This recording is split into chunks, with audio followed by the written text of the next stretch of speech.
Hi, my name is Randy.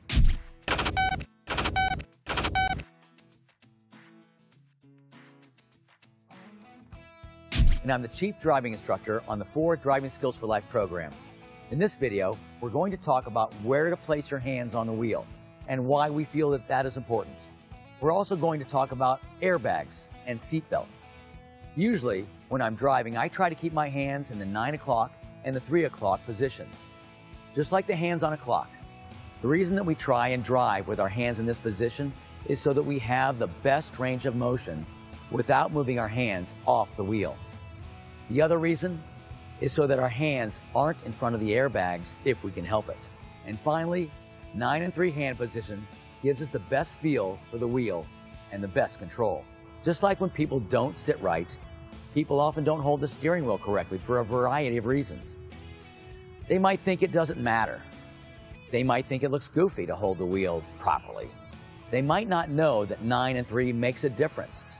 They may have seen other people holding the wheel with one hand and never saw a problem with it. Whatever the reason, we're going to show what can happen if you hold the wheel improperly.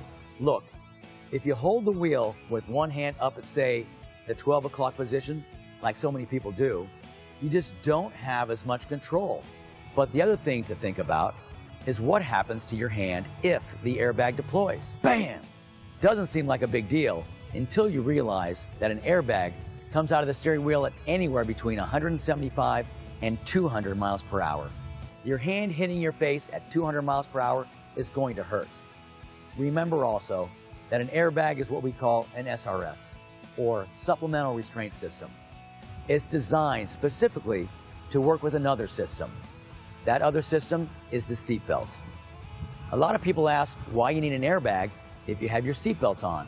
It's because seatbelts are designed to stop you from hitting things while not hurting you in the process. And to do that, the seatbelt needs to be able to stretch. See, look at the webbing that comprises a belt. It's designed so that it will stretch, sometimes quite a bit.